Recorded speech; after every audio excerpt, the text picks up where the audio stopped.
خلیفہ کے ہم ہیں خلیفہ ہمارا، وہ دل ہے ہمارا آقا ہمارا، ہمارا ہمارا خلیفہ ہمارا، وہ دل ہے ہمارا آقا ہمارا، وہ دل ہے ہمارا آقا ہمارا۔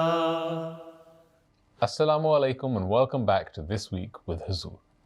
We are honored to present highlights from two mulaqats, one with a delegation of Lajna from Germany and the other with the National Amla and Student Lajna from Norway. We begin with Saturday's mulaqat, where Hadrat Khalifatul Masih Ayyadullah Ta'ala bin Nasr al-Aziz graciously met with members of Lajna Imaila from Germany.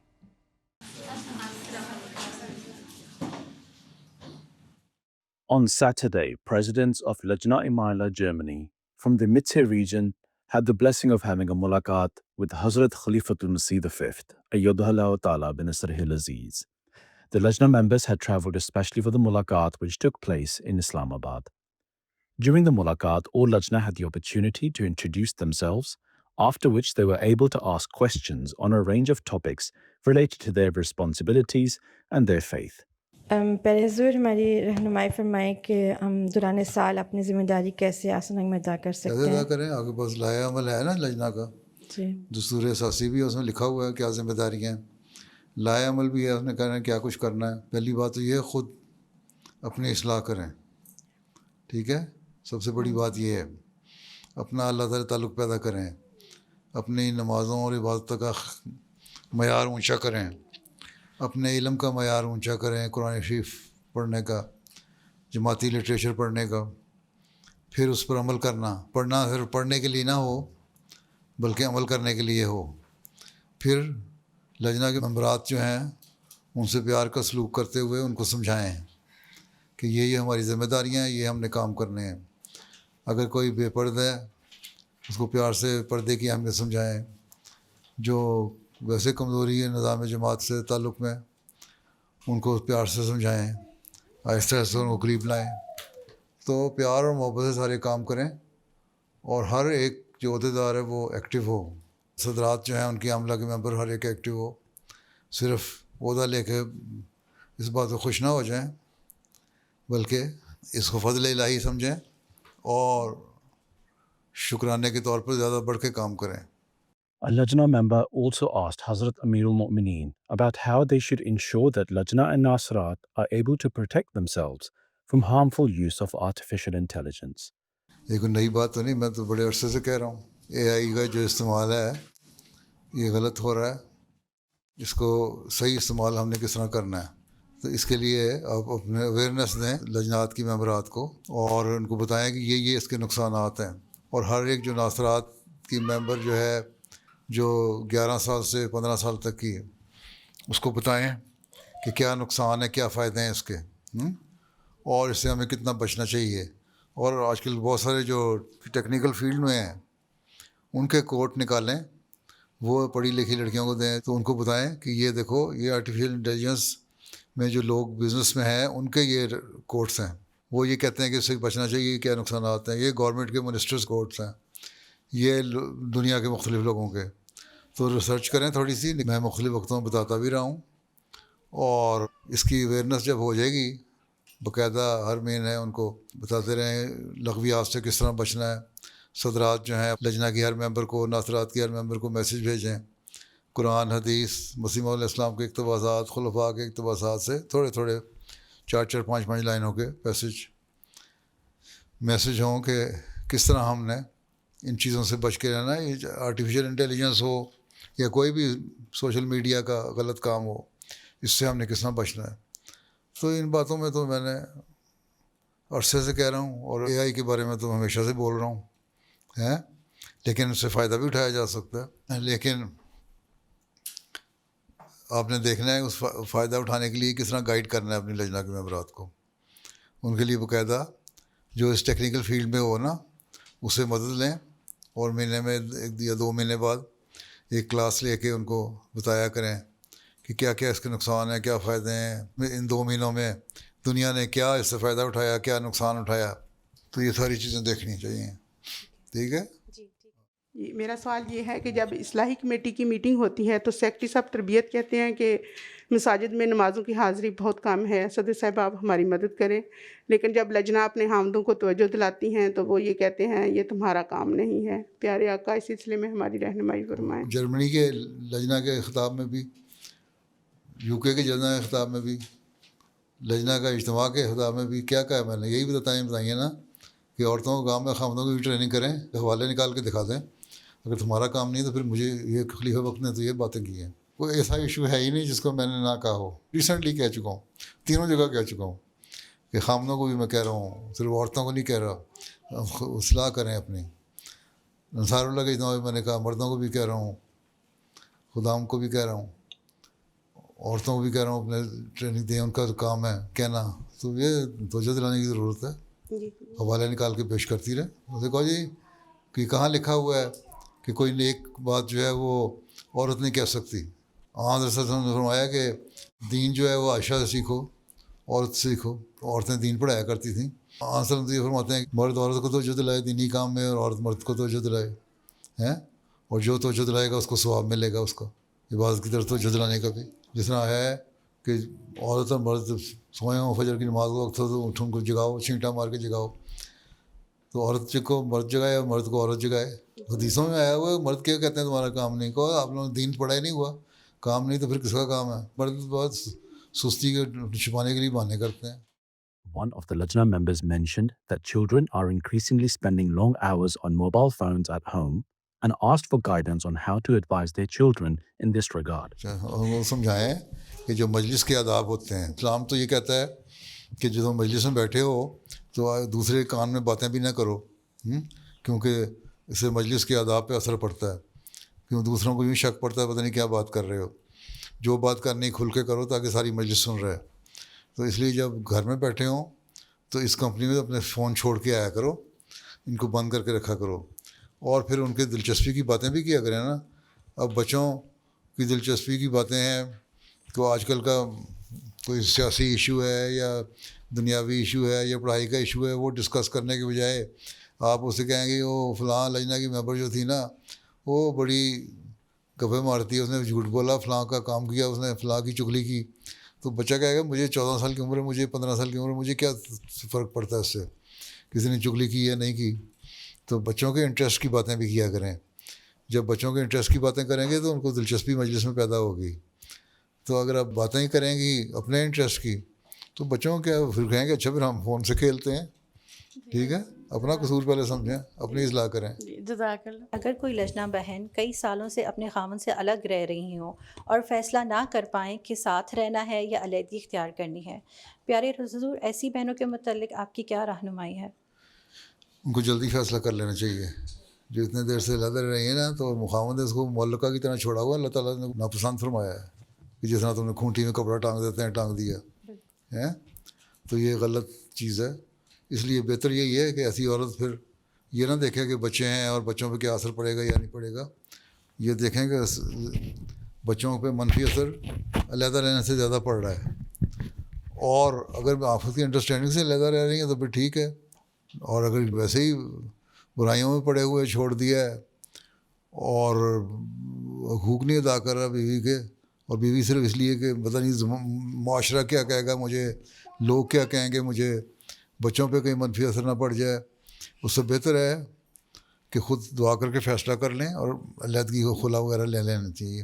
اگر خاوند کا قصور ہے تو خلا میں جو قضا فیصلہ کرتی ہے وہ بھی پھر عورت کے حق میں کر دیتی ہے, وہ سارے حقوق بھی دلواتی ہے. اس لیے بہتر یہی ہے کہ پھر دعا کر کے فیصلہ کر لیں بجائے اس کے کہ معاشرے سے ڈریں, زمانے سے ڈریں. ٹھیک ہے, وہ زیادہ اچھی تربیت ہوگی بچوں کی. میرا سوال ایسی بہنوں سے متعلق ہے جو پردہ کرنے میں کمزور ہیں. انہیں جب توجہ دلائی جاتی ہے کہ وہ پردہ کریں تو ان میں سے کچھ کا جواب یہ ہوتا ہے کہ وہ ان کا ذاتی مسئلہ ہے کہ وہ پردہ کریں یا نہ کریں. ہاں کہو بالکل تمہارا ذاتی مسئلہ ہے, ہم تمہیں کچھ نہیں کہتے, لیکن ہم تمہیں یہ کہتے ہیں قرآن یہ کہتا ہے, قرآن کریم یہ کہتا ہے کہ یہ پردہ کرو, فلاں فلاں رشتہ داروں سے پردہ کرو, اپنے لباس کو درست رکھو. اور تمہارا پردے کا معیار کیا ہونا چاہیے, وہ اپنے جو اوڑھنی ہے یا برقع ہے یا نقاب ہے یا حجاب ہے، اس کو اس طرح لو. اس کی تفسیر نکالیں آپ صدر ہیں عاملہ کی، اس کے مختلف جماعتی لٹریچر میں اس کی تفسیریں لکھی ہوئی ہیں پردے کی. میں مختلف موقعوں پہ کہہ چکا ہوا ہوں. کہو اگر یہ ذاتی تمہارا مسئلہ ہے تو پھر خلیفہ وقت کو بھی نہیں کہنا چاہیے تم لوگوں کو، وہ تو کوئی غیر شرعی بات نہیں کرے گا تمہارے لیے. سارے خلفاء نے اس طرح توجہ دلائی ہے، سب سے بڑھ کے قرآن کریم نے توجہ دلائی، حضرت صلی اللہ علیہ وسلم نے توجہ دلوائی ہے. ان سے بڑھ کے کون توجہ دلانے والا ہو سکتا ہے؟ اور جب تک تم اپنے آپ کو احمدی کہتی ہو اس وقت تک ہمارا کام ہے تمہیں توجہ دلانا، اور تمہارا کام ہے اپنے آپ کو جب تک تم مسلمان سمجھتی ہو قرآن کریم کی تعلیم پر عمل کرنا. اس لیے کوشش کرو اس کی پیار سے سمجھائیں، کوٹیشنیں نکال کے آیتیں نکال کے ان کو سمجھا دیں. قرآن شریف بڑے واضح آیت ہے، اس کو سامنے رکھ دیں کہ اپنی اوڑھنیوں کو سر پہ رکھو، سینے سے لپیٹو، چہرے کو اس طرح ہو، گھونگھٹ اس طرح نکالا ہو. ساری تفصیل لکھی ہوئی ہے قرآن شریف میں. ٹھیک ہے، جی جزاک اللہ. السلام علیکم. The following day, on Sunday, National Amla members of Lajna Imaila Norway, along with student Lajna, had the blessing of having a mulaqat with Hazrat Amir al-Mu'mineen. The Lajna had travelled especially for the mulaqat, which took place in the MTA studios in Islamabad.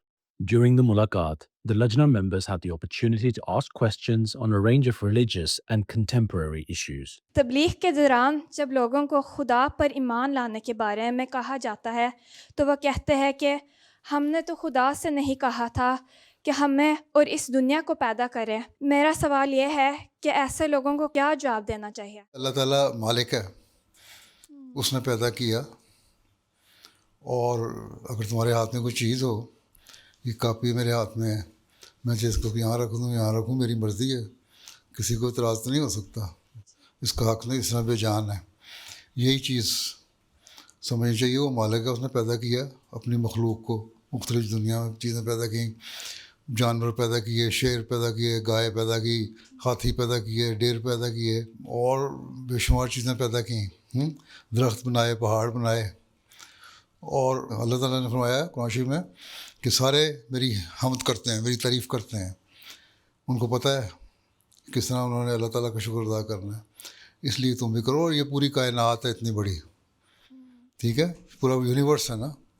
اب universe کا اگر تم map دیکھو، galaxies دیکھو، تصویریں بھی آج تو بڑی ماڈرن بھی آ گئی ہیں، کلرڈ گلیکسی بھی آ گئی ہے. اس میں بہت سے مختلف سٹارز جو ہیں، مختلف پلینٹس جو ہیں، چھوٹے چھوٹے چھوٹے چھوٹے نظر آتے ہیں، بعض بڑے، بعض بہت چھوٹے. اور ان گلیکسیز کے اندر یہ نقطوں میں بھی ہماری جو زمین ہے، ارتھ ہے، وہ نظر نہیں آتی. وہاں لکھا ہوتا ہے آور ارتھ از سم ویئر ہیئر.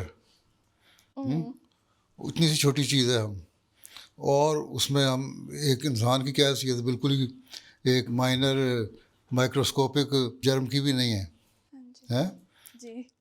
تو پھر اللہ تعالیٰ نے اتنی دنیا پیدا کی، اپنی مرضی سے پیدا کی. اور اس لیے اللہ تعالیٰ کہتا ہے یہ تو میرا تم پہ احسان ہے کہ میں نے تمہیں پیدا کیا، اور اتنی چھوٹی چیز ہو تم، اتنی چھوٹی سی زمین ہے، اور اس میں اتنی ایک حیثیت تمہاری کیا ہے جس میں 9 ارب کی آبادی ہے. اس میں تمہیں چاہیے کہ میرا شکر ادا کرو کہ میں نے تمہیں پیدا کیا اور تمہیں اتنی نعمتیں دیں، اور تم اس دنیا میں عام سے گزرے رہتے ہو. حضرت خلیفۃ المسیح اول جان فرماتے تھے کہ ایک پاگل جیسا انسان تھا، مجذوب سا، سڑک پہ بیٹھا ہوتا تھا، اور جب وہاں گزرتے تھے نا وہ ہمیشہ یہ سر مارتا ہوا کہا کرتا تھا اللہ میاں تیری دنیا پسند نہیں آئی. جس طرح آج کل کے پاگل کہتے ہیں نا تمہارے لوگ، کہتے ہیں ہم نے پیدا نہیں کیا، وہ بھی کہتا تھا اللہ میاں تیری دنیا پسند نہیں آئی. روزانہ یہ شور نعرہ لگایا ہوتا تھا سڑک پہ بیٹھا، دنیا پسند نہیں آئی، دنیا پسند نہیں آئی، دنیا پسند نہیں آئی. ایک دن خلیفہ اول کہتے ہیں میں گزرا وہاں سے، خلافت سے پہلے کی بات ہے ان کی، تو خاموش بیٹھا تھا. تو میں نے کہا آج تم خاموش ہو، شور نہیں مچا رہے، اللہ میاں وہ کہہ نہیں رہے تیری دنیا پسند نہیں آئی. کہتا آج اللہ تعالیٰ نے مجھے جواب دیا ہے کہ پھر جو تمہیں دنیا پسند آئی ہے وہاں چلے جاؤ. تو میرے پاس کوئی جواب نہیں. اس پاگل کو تو سمجھ آ گئی، جواب نہیں، تو ان لوگوں کو سمجھ نہیں آتی. ٹھیک ہے، چلو. جزاک اللہ. میرا سوال یہ تھا کہ آئلی مسائل اور خلا یا طلاق کے اضافے کی وجہ سے اگر شادی کرنے سے ڈر لگے تو اس خیال کو کیسے دور کیا جا سکتا؟ یہ تو صدر لجنہ کا، صدر جماعت کا، امیر جماعت کا، سیکٹری تربیت کا، انصار اللہ کا، خدام الاحمدیہ کا، سیکٹریان کا آپ لوگوں کا کام ہے نا کہ لوگوں کی تربیت کریں. یہی میں خطبے دیتا رہتا ہوں. ابھی میں نے لجنہ میں تقریر اجتماع پہ جرمنی کے بھی کی, جلسے پہ یو کے جلسے کی, یہاں کے اجتماع پہ کی. یہی کہا ہے نا کہ اصلاح کرو, اپنے مردوں کو بھی کہا اصلاح کرو, عورتوں کو بھی کہا اصلاح کرو, اور جو مقصد ہے اس کو پورا کرو. اللہ تعالیٰ نے بہت سارے حقوق رکھے ہیں قرآن کریم میں, مرد کے لیے عورت کے لیے. اور مردوں کو کہا کہ عاشرہن بالمعروف, کہ ان سے اچھی طرح حسن سلوک کریا کرو. آن وسلم نے اپنی مثالیں قائم کیں حسن سلوک کی کہ کس طرح خیال رکھا کرتے تھے. حضرت مسیم علیہ السلام نے ایک دفعہ ایک اپنے صحابی کو بہت غصے کا اظہار کیا. اس نے کوئی ایسی بات کی تھی کہ میری بیوی اپنے گھر چلی گئی تھی, میکے گئی تھی اپنے ماموں کو ملنے کے لیے, 1 دن یا 2 دن کے لیے پوچھ کے گئی تھی اور 10 دن بعد آئی ہے. اب میں نے عہد کیا کہ میں نے کبھی اس کو ماں باپ کو ملنے نہیں جانے دینا. حضرت مسیح علیہ السلام کی مجلس میں بات ہوئی, آپ کو بڑا غصہ چڑھا, آپ نے اس کو اتنا ڈانٹا. لوگ کہتے ہیں کہ ہم نے اتنا غصے میں مسیح علیہ السلام کو کبھی نہیں دیکھا کہ تم بیوی سے یہ سلوک کرو گے, میری مجلس میں بیٹھے ہو تم, یہاں سے تم اٹھ جاؤ. تو ایک دوسرے صحابی بیٹھے سن رہے تھے, سارے لوگ سر جھکا کے استغفار کرنے لگے, بڑا غصہ ہے. وہ کہ صحابی کہتے ہیں میں گھر گیا, میں پہلے گھر جانے سے پہلے بازار گیا, بازار سے میں نے بہت ساری تحفے شوفے لیے, چیزیں لی اپنی بیوی کو دینے کے لیے. اچھا بیوی کے پاس گیا, میں بھی کہتا میں ناراضگی کر لیا کرتا تھا بیوی سے. بیوی کے پاس گیا, اس کو میں نے تحفے دیے اور بڑا نرمی سے پیار سے بات کی. تو میرا منہ دیکھ کر رہیں گی تیج تمہیں کیا ہو گیا آج ہیں, آج بڑے نرم ہو گئے ہو, خیر ہے.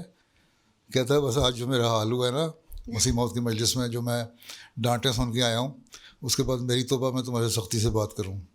تو یہ تو عقل کی بات ہے. اتنی باتیں ہم کرتے ہیں, واقعات سناتا ہوں, قرآن کے حوالے سناتا ہوں, حدیث کے حوالے سناتا ہوں, حضرت مسیح علیہ السلام کے حوالے سناتا ہوں, مختلف باتیں کرتا ہوں. پھر بھی اگر لوگوں کو عقل نہیں آتی اور برداشت نہیں مردوں میں برداشت زیادہ ہونا چاہیے. اللہ تعالیٰ کہتا ہے رجال و قوامون علی النساء, کہ مردوں کو عورتوں پہ فوقیت حاصل ہے ہر معاملے میں. یہ نہیں کہ صرف پیسے کماتے ہیں تو پیسے دے دیے کہتے ہیں میں نے حق پورا کر لیے, بلکہ اس کا مطلب یہ ہے ان کے نرز بھی مضبوط ہوتے ہیں, ان کو دوسری جذبات کا بھی خیال رکھنا ہوتا ہے. اللہ تعالیٰ نے یہی فرمایا ہے کہ جس طرح تمہارے جذبات ہیں اس طرح عورتوں کے جذبات ہیں, خیال رکھو. اس لیے آن وسلم نے یہی فرمایا ہے مرد عورت کا خیال رکھے, عورت مرد کا خیال رکھے, دونوں کو اللہ کی پہچان ہونی چاہیے. اسی لیے رشتوں کے بارے میں آن وسلم نے فرمایا کہ جب تمہارا رشتہ کرو تو یہ دیکھا کرو, 4 چیزیں دیکھنے والی ہوتی ہیں عام طور پہ. کوئی دیکھتا ہے کہ جو میں جہاں رشتہ کر رہا ہوں اس خاندان میں دولت ہے کہ نہیں, امیر لوگ ہیں کہ نہیں, یا فیملی اچھی ہے کہ نہیں, یا خوبصورت ہے کہ نہیں عورت. لیکن ایک چیز جو تمہیں دیکھنی چاہیے, یہ چیزیں دیکھنے کے باوجود نہیں ہیں, یہ چیز دیکھا کرو کہ اس میں دین ہے کہ نہیں. اگر دین ہے عورت میں تو اس سے رشتہ کرو. اگر یہ سوچ پیدا ہو جائے مردوں میں, پھر مرد دیندار عورت کو تلاش کریں گے تو خود بھی دیندار ہوں گے. جب دیندار ہوں گے خود تو تبھی دیندار عورت تلاش کریں گے. یہ تو نہیں کہ مرد بدماش ہو اور وہ کہہ دے عورت میری بڑی نیک ہونی چاہیے, نہیں ہو, یہ نہیں ہو سکتا. جب ایسی باتیں ہوں گی تو پھر طلاقیں نہیں ہوں گی, سوچ بدل جائے گی. اسی طرح عورت جب دیکھے گی کہ میں نے رشتہ کرنا ہے دیندار سے کرنا ہے, بجائے اس کے کہ میں یہ دیکھوں کہ اس کے پاس فلاں ماڈل کی کار ہے کہ نہیں, اپنا گھر ہے کہ نہیں.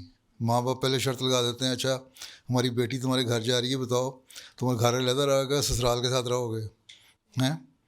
اب 6 مہینے سال 2 سال بھی اگر اس کے اتنے حالات نہیں ہیں کہ وہ علیحدہ گھر لے سکے, کرائے پہ بھی لے سکے, تو وہ کہیں گے کہ تم سسرال کے ساتھ رہنا, ہماری بیٹی سسرال میں نہیں رہ سکتی. کچھ دیر تو برداشت کرنا پڑتا ہے نا. تو لڑکیوں کو بھی برداشت کرنا چاہیے, ذرا سی بات وہ بھی خلا لے لیتی ہیں. تو یہ دونوں طرف کی سوچیں ہیں. سوچیں بدلو, دین پیدا کرو, اللہ تعالیٰ کا خوف دل میں پیدا کرو. اپنے آپ کو یہ سمجھو کہ ہم نے اس زمانے میں جب زمانے کے امام کو مانا ہے تو ہم نے اپنے اندر ایک تبدیلی روحانی پیدا کرنی, صرف دنیا نہیں کمانی. اب ناروے ہم آ گئے ہیں تو یہ نہیں ہے کہ ہم یہی سارے وہ گنتے رہے کہ اتنے کروڑوں ہماری کمائی ہو گئی ہیں. یہ ہمارے پاس گھر ہے کہ نہیں, مارگیج پہ ہم نے گھر لے لیا کہ نہیں لے لیا, ہمارے پاس کار اچھی ہے کہ نہیں, میرا اچھا جاب ہے کہ نہیں, خامد اپنا کام کر رہا ہے, عورت لڑکی اپنا کام کر رہی ہے اور پیسے کما رہی ہے اور بچے نگلیکٹ ہو رہے ہیں, تو وہ تو کوئی بات نہیں ہے. یہ چیزیں سوچنی پڑیں گی.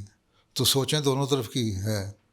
اگر دونوں طرف کی سوچیں ٹھیک ہو جائیں, اللہ تعالیٰ کا خوف دل میں پیدا ہو جائے, دین کو دنیا میں مقدم رکھنے کا عہد دہراتے کھڑے ہو کے بڑا زور سے اس پہ عمل کرنے لگ جاؤ, ٹھیک ہے نا. پریکٹس بھی تو ہونی چاہیے نا, جو کہ بات کہتے ہیں اس پہ, تو پھر نہ خلا ہوگی نہ طلاق ہوگی نہ خوف ہوگا, پھر آرام سے شادی کرو جا کے. جزاک اللہ حضور. How can I best explain or teach others, such as non-Ahmadiyya Muslims or atheists, about the message of Ahmadiyya Islam in a way that is effective and wise? You yourself have accepted Ahmadiyya and you know the answer better than me. Why did you accept Islam? You knew that there is something good in it, and there were some prophecies foretold by the Holy Prophet ﷺ that in the later days a man will come in the 14th century who will revive the religion of Islam, because in the later days people will forget about the true teaching of Islam, and he will be sent by Allah Ta'ala as a subordinate of the Holy Prophet ﷺ with the title of Messiah and Mahdi. All other Muslims are still waiting for Mahdi and Messiah, but they think that they are two different things. Mahdi is a different person, Messiah is a different person. He will descend from the heaven. Messiah will descend from the heaven, and Mahdi will born somewhere in Syria or somewhere, and then they will take sword and then kill and break the crosses, and that he will be busy in breaking the crosses from one end to the other end of the world, from south to north and west to east. Then he will just complete the whole life by killing and breaking the crosses and killing the swines. So that doesn't make any sense. So you can tell them there should be some sense in the religion, and Islamic religion is not without wisdom. So I accepted Islam because I thought the arguments given by the Ahmadiyya movement are the true Islamic teachings, and they fulfill the prophecies of the Holy Prophet ﷺ. So if you try to understand it, you will accept it. Then tell them that Prophet Messiah ﷺ has produced literature to support Islamic teachings, and explaining and elaborating the Islamic teachings in a true sense. And this is why now I understood it and I accepted it. So we are the Muslims. We believe in the one and omnipotent Allah. We will believe in oneness of God, and we believe in the Holy Prophet ﷺ as Khatamun Nabiyyin, and we believe that the Quran is the last law-bearing book. No other Sharia can come now. But according to the prophecies of the Holy Prophet ﷺ, the Messiah has come, and he claimed as a servant and subordinate of the Holy Prophet ﷺ, and just to revive the true teaching of Islam. So if you explain in this way, they will understand. Those who have pious nature, they will accept it like you. If they do not, then that is up to them. Our message is to spread the message of Islam. This is the Holy Quran says. This is Allah Ta'ala says. Even to the Holy Prophet ﷺ, your task is just to spread the message of Islam. Baligh. Right? And now, who will be guided? That is in the hands of Allah Ta'ala. Right? اسلام میں حلال اور طیب کی کیا حکمت ہے؟ کافی احمدی باہر سے کھانا کھاتے ہیں اور کہتے ہیں کہ بسم اللہ پڑھ کے کھا سکتے ہیں، تو کیا یہ ٹھیک ہے؟ حلال چیز ہے وہ جو اللہ تعالیٰ کے نام پہ جس کو ذبح کیا گیا جانور جو ہے، اور اللہ تعالیٰ نے منع کرایا 4-5 باتیں لکھی ہیں نا قرآن کریم میں کہ یہ چیزیں بتوں کے نام پر، کسی تیروں کی قسمت کے نام پر یا کسی غیر اللہ کے نام پر کوئی بھی چیز تم ذبح کرتے ہو تو حرام ہے. ٹھیک، اور اگر ان کے نام پہ ذبح نہیں کی جا رہی، ویسے تم نے سلاٹر کر دیا جیسے آج کل سلاٹر ہاؤسز میں کرتے ہیں. کبھی یہاں حلال سلاٹر ہاؤسز جو ہیں وہاں کیا پتہ کون سا کلمہ آتا بھی ہے کسی کو نہیں، پوچھو تو پتہ ہی نہیں ہوگا. اگر لا الہ کہہ بھی دیں گے مطلب کوئی نہیں آتا, سوائے عربوں کے, عراقیوں کے جن کے بچر شاپ ہیں وہ کرتے ہیں, سلاٹر ہاؤسز ہیں جن کے. تو حلال چیز وہ ہے جو اللہ تعالیٰ کے نام پہ ہو, اور جو ویسی کسی غیر کے نام پہ نہیں ہوئی لیکن اس کو اسلامی طریقے سے سلاٹر کیا گیا, بلیڈ کیا گیا, یا ہاف سٹن کر کے بعض بلیڈ کر دیتے ہیں اور خون بلیڈ ہو جاتا ہے, وہ حلال ہو جاتا ہے. اس کو بسم اللہ پڑھو اور کھا لو. اس لیے قرآن شریف میں شکار کے بارے میں بھی اسی طرح آیا ہے. آنسر نے فرمایا کہ شکاری جانور جو ہیں بعض دفعہ تم ٹرین کرتے ہو, وہ پکڑ لیتے ہیں, اگر ان کو وہ کھائیں نا اور اٹھا کے لیں. بعض کتے ہنٹنگ کے لیے استعمال ہوتے ہیں, یا ریٹریور ہوتے ہیں جو چھپے ہوئے جانور اٹھا کے جو مارتے ہو تم گن سے, اس کو اٹھا کے لے آتے ہیں. تو وہ ان کو اگر وہ مر بھی جائے لیکن اس میں دانت نہ لگا ہو جانور کا, تم اس کو ذبح کر کے کھا سکتے ہو, وہ حلال ہو جاتا ہے. تو حلال چیز وہ ہے جو کسی غیر اللہ کے نام پہ ذبح نہ ہو, تم اس کو بسم اللہ پڑھ کے کھا لیتے ہو. طیب چیزیں وہ ہیں جو پاکیزہ ہیں. بعض چیزیں حلال بھی ہوتی ہیں, مرغا حلال ہے, لیکن اگر وہ مر جائے, مرغی تمہاری چکن مر جائے اور اس میں بو آنے لگ جائے, اب وہ باوجود حلال ہونے کے وہ طیب نہیں رہے گی, پاکیزگی نہیں اس میں, اس لیے وہ حرام ہو جائے گی چیز تمہارے لیے. سوائے اللہ تعالیٰ کہتا ہے کہ تم بھوکے مر رہے ہو تب تم کھا سکتے ہو. جس طرح وہ ایک آدمی کا واقعہ آتا ہے, اس نے گدھے کا گوشت پکا رہا تھا گھر میں, اور ساتھ والے ہمسائے نے حج پہ جانا تھا, وہ اس نے پیسے جوڑے ہوئے تھے حج کے لیے, لیکن اس کے گھر میں بھی گوشت نہیں پکتا تھا. پھر وہ ہمسائے کے گھر سے گوشت پکنے کی خوشبو آئی, اس نے بچے کو بھیجا اپنے کہ تم جا کے اس سے کہو ہمیں بھی تھوڑا سا گوشت دے دو, ہم نے کئی دفتروں سے نہیں کھایا. تو وہ کہتا ہے یہ میرے لیے حلال ہے, تمہارے لیے نہیں ہیں, اور نہ طیب ہے تمہارے لیے نہ حلال. میرے لیے بھی طیب تو نہیں ہے لیکن حلال اس لیے ہو گیا کہ میں بھوکا مر رہا ہوں. وہ پھر اس نے باپ کو آگے کہا اپنے لڑکے نے کہ وہ کہتا ہے ہمارے لیے حلال نہیں ہے یہ. تو پھر باپ گیا اس کے پاس, کہتا ہے کیا وجہ کہ تم بھی مسلمان, تمہارے لیے یہ چیز حلال ہے میرے لیے نہیں. کہنا بات یہ ہے کہ 2-3 مہینے ہو گئے, ایک وقت ہم کھانا کھاتے تھے, بلکہ 1 ہفتہ ہو گیا ہے ہم نے کھانا ہی نہیں کھایا, میرے بچے بھوک میں مر رہے تھے. میں باہر گیا تو باہر ایک گدھا مرا ہوا تھا, تو وہ مرا ہوا تھا, اس میں سے تھوڑا سا گوشت کاٹ کے میں لے آیا ہوں, وہ پا رہا ہوں تاکہ میرے بچے کھا لیں, بھوک ختم ہو جائے. اس کو بڑا صدمہ پہنچا اس سے. اس نے اپنے حج کے لیے جو پیسے جوڑے ہوئے تھے وہ سارے اس کو دے دیے کہ تم یہ گوشت پھینکو گندا, یہ طیب نہیں ہے, اس کو پھینک دو, نہ یہ حلال ہے نہ طیب ہے, اس کو پھینکو اور جا کے بازار سے پاکیزہ چیزیں اچھی خوراک لے کے کھاؤ جو طیب غذا ہے, اور اس کو تم اپنے بچوں کو بھی کھلاؤ. اور اس نے سارے حج کے پیسے اس کو دے دیے. اور پھر ایک بزرگ کو اللہ تعالیٰ نے بتایا کہ اس دفعہ صرف اس شخص کا حج قبول کیا جو حج پہ نہیں گیا تھا, اس نے غریب کی خدمت کی تھی. اللہ نے صرف اس کا حج قبول کیا, باقیوں کا نہیں کیا. تو یہ فرق ہوتا ہے. اس لیے ایک حلال اور طیب میں فرق پتہ لگ گیا نا, ایک پاکیزہ چیز اور حلال چیز. ٹھیک. حضور, نارویجن سوسائٹی میں اور دوسرے مذہبی گروپس ہوتے ہوئے بحیثیت ایک احمدی لجنہ ہم کس طرح اپنی شناخت کو برقرار رکھتے ہوئے اس سوسائٹی میں اسلامی تعلیمات کے مطابق رول ماڈلز بن سکتی ہیں؟ آپ نے کوئی پلان بنایا ہے؟ جی حضور, کوشش تو کر رہے ہیں. کیا بنایا؟ جی حضور, ہماری کوشش یہ ہوتی ہے کہ ہم دوسرے مذاہب کی ٹیچنگز اور اپنی ٹیچنگز کو ساتھ ساتھ لے کے چلیں اور بتائیں کہ ہمارے مذہب کی ٹیچنگز جو ہیں وہ کیوں بہتر ہیں. اور یہ مقابلہ کرنے کی ضرورت نہیں, اس سے جیلسی پیدا ہوتی ہے. یہ طریقہ نہیں ہے. اب سیمینار کریں اور اس میں بتائیں کہ اسلامک ٹیچنگ اس بارے میں کیا ہے, عورتوں کے ویمنس رائٹس کے بارے میں اسلام کیا کہتا ہے, اور انٹرسٹ ریٹ کے بارے میں, اکنامک پرابلمس کے بارے میں اسلام کیا کہتا ہے, شادی کے بارے میں اسلام کیا کہتا ہے, کیا حقوق ہیں مردوں کے کیا عورتوں کے. ٹھیک ہے.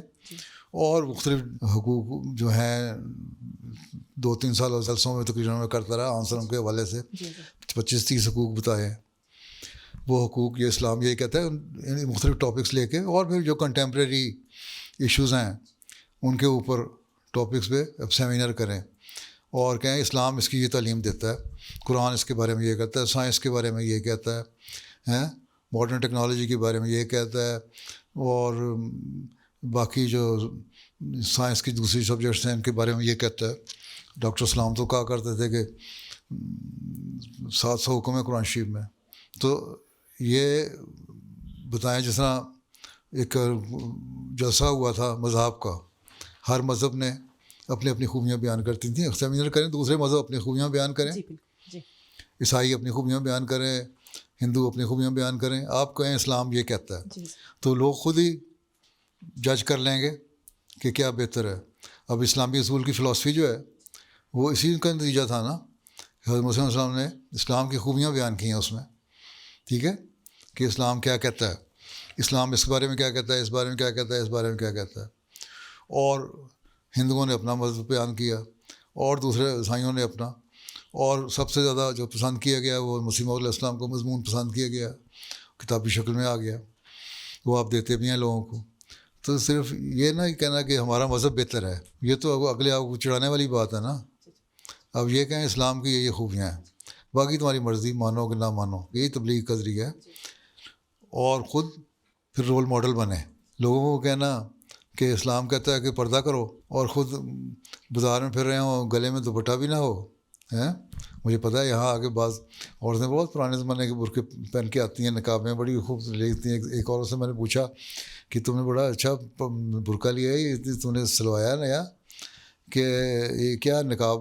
ابھی تک تو یہ تو پاکستان میں بھی اب آہستہ آہستہ کچھ چھوڑ رہے ہیں نقاب کو، اتنا اچھا نقاب ہے تمہارا.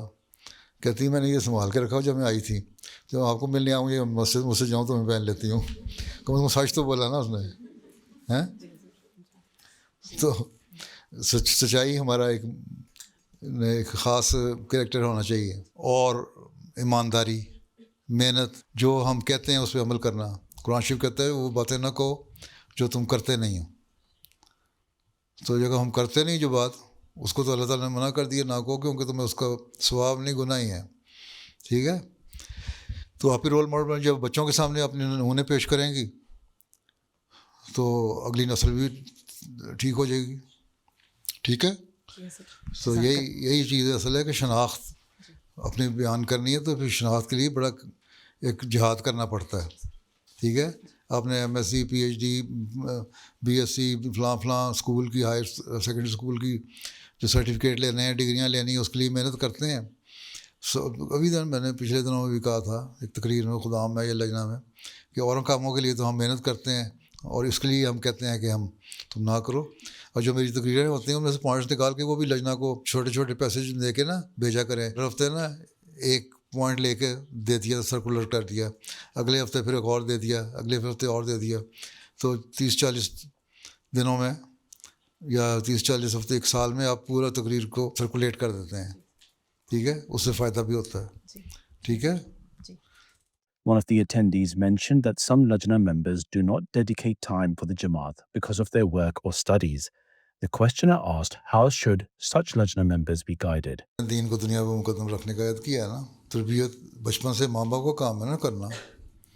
ماں باپ اگر بچپن سے تربیت کر رہے ہیں، ناصرات یا اطفال جب چھوٹی عمر کے ہوتے ہیں، 12, 13, 14 سال تک بڑے ایکٹیو ہوتے ہیں، ناصرات آپ کی ایکٹیو ہوتی ہے. لیکن جب خدام احمدیہ میں جاتے ہیں، لجنہ میں جاتے ہیں 15 سال کے بعد، تو کہتے ہیں ہم آزاد ہو گئے. پھر جب 18 سال کے ہو جاتے ہیں تو اور آزاد ہو جاتے ہیں. تو جہاں تک پڑھائی کا سوال ہے تو یہ تو مارجن ان کو دینا چاہیے. جو پڑھنے والی لڑکیاں ہیں ان کو کہیں کہ ٹھیک ہے تم پڑھائی کر لو، لیکن تمہارے ویکینڈ خالی ہوتے ہیں یا اور تمہارے چھٹی کے دن ہوتے ہیں، 365 ڈیز ہوتے ہیں نا سال میں، اس میں سے مشکل سے 160 دن آپ اسکولوں اور کالجوں میں جاتے ہیں. باقی چھٹیاں ہوتی ہیں، گن کے دیکھ لیں اب شک. اب باقی جو 200 دن ہوتے ہیں ان میں ان سے کہیں تم وقت دو. ٹھیک ہے. تم نے اپنی سیر کے لیے وقت رکھنا ہے، اپنے فیملی کے ساتھ جانا ہے، انجوائے کرنا ہے، تو ٹھیک ہے کرو. لیکن اس کے باوجود سال میں 30, 40, 50 دن تو دو نا دین کو. اس میں کچھ جلسے کے دن آ جائیں گے 4-5 دن، ڈیوٹیاں ہیں اور اجتماع کے دن آ جائیں گے 4-5 دن، 10-12 دن تو یہ ہو گئے. پھر آپ کی تربیتی کلاسیں ہیں ان کے دن آ جائیں گے. تو پلان بنا کے ان کو دے دیں، یہ ہمارا پلان ہے، تم اپنے آپ کو احمدی کہتے ہو اور یہ تمہارے پڑھائی کا شیڈیول ہے. ٹھیک ہے پڑھائی بھی کرو کیونکہ اس کی پریفرنس ہونی چاہیے، اور باقی وقت جو دو. پھر جو کام کرنے والی عورتیں ہیں ان کو کہیں آپ کی پہلی پریفرنس ہو، اگر سوائے اس کے کوئی بھوکا مر رہا ہے یا کسی کو ایسے پروفیشن میں ہے جس کی ضرورت ہے، جیسے ڈاکٹر ہے، نرس ہے، ٹیچر ہے، انسانیت کی خدمت کر رہے ہیں نا، یا اور کوئی ایسا پروفیشن ہو رہا ہے، سوشل سروس کر رہے ہیں، تو ٹھیک ہے وہ کرو، لیکن پھر بھی تمہیں چھٹیاں ملتی ہیں، ہفتے میں 2 دن چھٹیاں ہوتی ہیں، سال کی تم 40 ڈیز 45 ڈیز 60 ڈیز کی چھٹیاں لے سکتے ہو، جیسے کہ دنوں میں لیتے ہو، ان دنوں میں خدمت کی کوشش کرو، اور جو خدمت کرتے ہیں ان پہ اللہ کا فضل ہی ہوتا ہے، ان کو سمجھاؤ، تربیت کرو، مستقل مزاجی سے پیار سے سمجھاتے رہیں۔ جب وہ ناصرات میں داخل ہوتی ہیں یا بچے خدام میں داخل ہوتے ہیں تو ان تنظیموں کا کام ہے نا پھر ان کو سنبھالیں، اور اس وقت بھی ماں باپ کا کام ہے کہ ان کو سمجھاتے رہیں، دیکھو بچے جس طرح تم پہلے تھی اسی طرح اب رہو، کیونکہ تم لوگ عہد کرتے ہو دین کو دنیا پہ مقدم رکھنے کا۔ تو پیار سے سمجھاتے رہیں، مستقل مزاجی سے سمجھاتے رہیں۔ اللہ تعالیٰ نے قرآن شریف میں یہی فرمایا کہ نصیحت کرو، نصیحت کرتے جاؤ۔ اگر اللہ میاں نے ایک دفعہ کہہ دیا اور اس کے بعد ختم ہو جاتی بات تو یہ حکم نہ ہوتا قرآن شریف میں کہ نصیحت کرو۔ نصیحت کرنے کا حکم اس لیے ہے کہ اللہ تعالیٰ کو پتہ ہے کہ انسان کی فطرت یہ ہے، اللہ نے پیدا کیا نا ہمیں، اس کو ہماری نیچر کا پتہ ہے کہ تھوڑی دیر بعد ہم بگڑ جاتے ہیں، اس لیے بار بار اصلاح کے پہلو ہونے چاہیے، ٹھیک ہے، لیکن پیار سے، نرمی سے، اپنا نمونہ دکھائیں تو سب ٹھیک ہو جائے گا۔ آپ لوگ سختی سے بولتے ہیں، یا آپ ریجڈ ہو جاتے ہیں یا بالکل ہی چھوڑ دیتے ہیں، ٹھیک ہے۔ جب جماعتی کتب کا ترجمہ کرتے ہیں تو بعض اوقات زبان کے لحاظ سے ترجمہ درست ہوتا ہے، لیکن روحانی گہرائی اور اثر پوری طرح ظاہر نہیں ہو پاتا۔ ہم ترجمہ کرتے وقت اس کے مفہوم اور تاثیر کو کس طرح بہتر طور پر برقرار رکھ سکتے ہیں؟ بات یہ ہے کہ جہاں تک حضرت مسیح علیہ السلام کی کتب کا تعلق ہے، ترجمہ ہو ہی نہیں سکتا۔ قرآن کریم کا بھی ترجمہ صحیح نہیں ہو سکتا، کیونکہ عربی بہت وسیع زبان ہے، اور ترجمے میں عربی کا جو ایک لفظ کئی معنی دیتا ہے، وہ انگلش میں مثلا اس کے لفظ ہی بعض نہیں ہوتے، بعض دفعہ انگلش میں ایک لفظ ہوتا ہے، جرمن زبان اس کو کچھ اور کہہ رہی ہوتی ہے۔ تو اس لیے ہم کہتے ہیں کہ قرآن شریف تو عربی میں پڑھو اور عربی سمجھنے کی کوشش کرو، تاکہ کم از کم قریب تو جاؤ نا، جو عربی لیکسیکون ہے، یہ ڈکشنریز ہیں، ان کو دیکھو اور پھر سمجھ آئے۔ اسی طرح حضرت مسیح علیہ السلام کی کتب کے لیے کم از کم جو پاکستانی اوریجن کی ہیں ان کے گھروں میں اردو بولی جاتی ہے، وہ اردو سیکھنے کی کوشش کریں، پڑھنے کی کوشش کریں تاکہ سمجھ آئے۔ حضرت خلیفۃ مسیح رابع نے اس بارے میں بڑی کوشش کی تھی کہ باہر کے ملک والے اردو سیکھیں، خلیفہ ثالث نے بڑی کوشش کی تھی کہ سیکھو، کیونکہ اب جماعت پھیل رہی ہے تو سیکھنے کی ضرورت ہے۔ باہر سے لوگ آتے ہیں وہ سیکھ لیتے ہیں۔ اب ہمارے یہاں انگریز ایک احمدی ہوئے تھے اور لائر ہے، اب جب اس نے پھر وقف کر دیا اور جماعت کی خدمت کر رہا ہے وہ، لیکن کہتا ہے میں کیونکہ میں اوریجنل زبان میں سیکھنا چاہتا ہوں۔ کیا علم ہے، کیونکہ انگلش میں اس کو پوری طرح اس کا حق ادا نہیں ہوتا، تو وہ اردو سیکھ رہا ہے۔ بعض آپ کی یہاں ناروے میں رہنے والی عورتوں سے زیادہ اچھی اردو بولنے لگ گیا، آپ کی خود ہی کوشش کر کے اردو سیکھی ہے انہوں نے، اور نیشنل عاملہ کے ممبر بھی بن گئے اب تو، اور نیشنل عاملہ میں بعض لوگوں کو اردو نہیں آتی، ان کو آتی ہے، پاکستانی اوریجن کے لوگوں کو۔ تو پہلی بات تو یہ ہے کہ حق ادا ہو ہی نہیں سکتا جب تک اوریجنل زبان میں نہ ہو، اور حضرت مسیح علیہ السلام کی زبان کا تو بالکل نہیں حق ادا ہو سکتا۔ اس لیے جو اردو سیکھ سکتے ہیں ان کو سیکھنی چاہیے تاکہ سمجھ آئے اس میں۔ ہاں، اس کے علاوہ جب آپ سمجھیں کہ گہرا اثر نہیں ہو رہا تو پھر آپ ڈکشنری کنسلٹ کریں، جس کو شوق ہے پڑھنے کا، اس میں دیکھیں کہ اس لفظ کے اور کیا کیا معنی ہیں، پھر آپ کو صحیح اس کی ڈیپتھ کا پتہ لگے گا، گہرائی کا پتہ لگے گا، ٹھیک ہے۔ اور جب اس طرح ہوگا تو پھر ہی اثر پیدا ہوگا۔ پھر اللہ تعالیٰ سے دعا کریں کہ جو کچھ میں نے جتنا تھوڑا بہت سیکھا ہے اس کا مجھے اتنا علم دے دے کہ میرے دل پہ کوئی اثر تو ہو، ٹھیک ہے۔ اور پھر آپ یوں پڑھتے ہیں تو گزر گئے، سوچ کے پڑھیں اگر تو اثر ہوتا ہے۔ Following the conclusion of the meeting, Hazrat Amir al-Mu'mineen graciously gifted the Lajna members and students with pens whilst inquiring about their studies and about their stay. Those were highlights from just some of Beloved Huzoor's activities last weekend. We now end with our final segment, the Friday Sermon Summary. In today's Friday sermon, Huzoor, may Allah be his helper, spoke regarding expeditions after the conquest of Makkah. Towards the end of his sermon, Hazur, may Allah be his helper, spoke regarding an attack on the Mehdi Mosque in Rabwa today. آج ربا میں مسجد مہدی گول بازار میں اس پر دہشت گردوں نے حملہ بھی کیا اور ہمارے 5-6 لوگ زخمی ہیں وہاں. 2 بہت زیادہ زخمی ہیں. آپریشن وغیرہ بھی ہو رہا تھا ان کا اور لگتا ہے کہ ان کی حالت بہتر ہو گئی ہو. باقی زخمی بھی اللہ تعالیٰ ان پر فضل فرمائے. اور بعض جو 2 سیریس زخمی ہیں ان کے پیٹ میں گولیاں لگی ہیں. دہشت گرد کو ایک کو ہمارے سیکورٹی والوں نے مار دیا ہے. ایک دوڑ گیا ہے. یہی ابھی تک کی رپورٹ ہے. ابھی تفصیلات تو بھی آئیں گی. اللہ تعالیٰ دہشت گردوں اور قانون توڑنے والوں اور جماعت کے مخالفین کو جلد پکڑے. پنجاب کی حکومت، وزیر اعلیٰ اور حکومت یہ دعویٰ کر رہے ہیں کہ پنجاب میں 100% جرائم کنٹرول ہو چکے ہیں اور کوئی مجرم نہیں رہا. لیکن احمدیوں پہ جو آئے دن حملے ہوتے ہیں، قتل شہید کیے جا رہے ہیں یا زخمی کیے جا رہے ہیں یا ان کے مالوں کو آگے لگائی جا رہی ہیں، اس کو شاید یہ جرم سمجھتے نہیں.